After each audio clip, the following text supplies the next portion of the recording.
2月28号，美国和以色列对伊朗发动袭击。掌权近40年、高龄86岁的伊朗最高领导人哈梅内伊证实遇袭身亡。我认为其实哈梅内伊他在之前已经有做好就是接班的准备哦。其实还是要看就是伊朗国内的民众就是有没有就是发起就是更大规模的这个抗争游行哦，因为这会对这个既有的这个政权整个体制构成这个压力。特朗普这个时候出手是要彻底消灭伊朗核设施，推翻近50年的神权体制，还是另有目的？那如果川普能够或是美国政府能够在这个伊朗的问题上面能够就是掌握未来伊朗政局的发展走向，确实能够对就是中国产生就是压力。2025年6月，美国和以色列针对伊朗核设施发动空袭。同年12月，伊朗民众因通胀失控等经济问题走上街头抗议，伊朗内忧外患的困境逐一浮上台面。美国和以色列这次是不是逮到机会，趁你病要你命？如果从区域上面来看的话，我认为其实现在的伊朗是处于它整个政权从建政以来最脆弱的时候。其实美国跟这伊朗最近才针对这个核问题召开这个谈判，所以它也显示就是其实这个核谈判的结果并不如就是美国政府所预期的哦。也就是说，双方在这个核议题上面，特别是伊朗这个核自主的能力上面，两方其实并没有就是共识所以可能川普也失去了这个谈判的耐心。那另外可能也有就是部分来自就是美国自己国内的压力哦，因为我们知道就是其实川普他在这个军事行动以前他自己在国内政治上面他也面临到美国的最高法院判决，就是他上任以后他实施一连串的这个关税措施其实是违法的是并没有效的，所以他政治上遭受到就是这个挫败那川普他急需要就是在外交或是政治上面甚至军事上面能够有一个及时的这个胜利可以让他有利于去说服或是强化他执政的这个领导力跟这个果断的这个决心。另有分析认为，特朗普即将在4月到北京与中国国家主席习近平会面，选择在这个时候打击伊朗，是想为自己增添谈判筹码。我觉得可能确实有这样的考量，不过可能就是川普跟习近平之间的这个会面，可能着重重点还是双方，特别是美国跟中国在贸易上面的这个问题。但是伊朗的这个问题确实有助于就是川普在见习近平的时候，可以向中国政府施压或是谈判的一个就是有力的筹码啦。因为我们知道其实伊朗对于中国来说其实是非常重要，特别是在能源安全上面。那如果川普能够或是美国政府能够在这个伊朗的问题上面能够就是掌握未来伊朗政局的发展走向，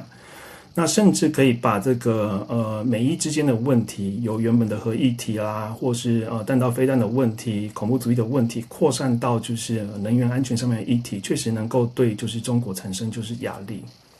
伊朗自1979年伊斯兰革命后实行政教合一制度，特朗普在攻打伊朗后，公开呼吁伊朗人民推翻神权体制，接管政府。伊朗真的会如美国和以色列期望的实现政权更迭吗？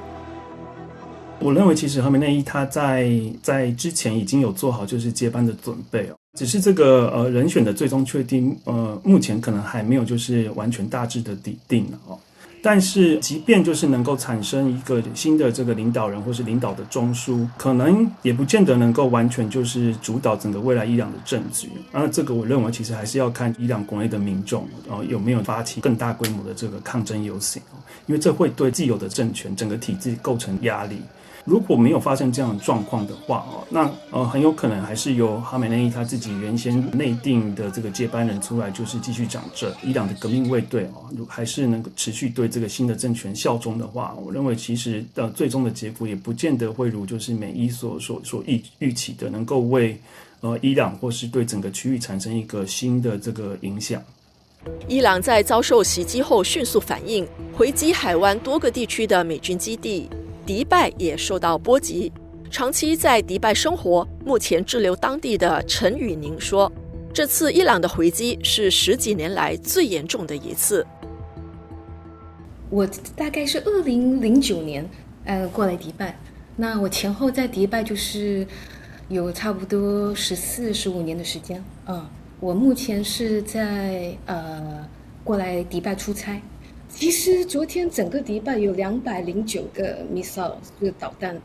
还有那个无人机 drone，被截破的那个intercept 的大概有96%。我看到了大概也有10几个在天上。因为我在中东10几年，我经历过类似的情况几次，所以可能对我来说我是比较平静。这一次是全中东在这么多年以来最严重的一次。刚刚在路上，因为车比较少，商店和餐厅都全开，只是可能出来的人会更悠闲了一些，因为人比较少，不用排队。然后刚才在路上感觉好像可以开 Formula One 的那种感觉，那个因为刚刚出门回来，跟疫情有点像，就突然之间很近。我认为其实目前来看的话，其实伊朗采取这个军事行动反击的效果其实并不大。那最主要原因其实因为美国跟以色列已经就是做好完全的这个军事部署了，然后加上就是周边的这些阿拉伯国家就是美国也有在做一些就是区域的那个协防。伊朗要单凭就是这个军事上面的反击，要能够就是扭转整个局势的话，特别是军事上面的劣势的话，我觉得其实从目前看起来的话，其实这可能效用并不太大。那最终的话，可能还是要回到就是政治跟外交的谈判上面了因为不管是美国、以色列，或是从伊朗的角度上面来看军事都只是一个达到目的的方法跟手段，它其实并不是最终的那个目标。中东如今打成一锅粥，是否会引发新一轮恐怖主义在全球蔓延开来？我认为其实有这样的那个可能性因为但是它有一些条件啦，譬如说除了伊朗现在目前单方面的这个反击以外，也要看就是它在区域里头的盟友。那在它所有的这些区域盟友里头，真主党的军事实力其实是最强大的，因为像美国的战略与国际研究中心 CSIS 其实之前就有公布一份调查报告。他们认为，其实真主党是目前全世界武装力量最强大的非国家行为者，所以能够对以色列或是对美国构成压力。过去将近2年多以来就是以色列的一连串军事行动，我认为其实不管是哈马斯或真主党，他们的军事实力已经被大幅削弱。那美国自己境内的话，可能比较要担心的就是像真主党或是一些亲伊朗的极端主义团体，会不会在美国境内也发动这个恐怖攻击行动。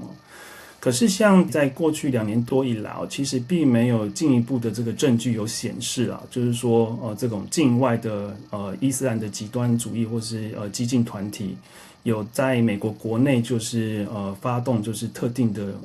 恐怖攻击。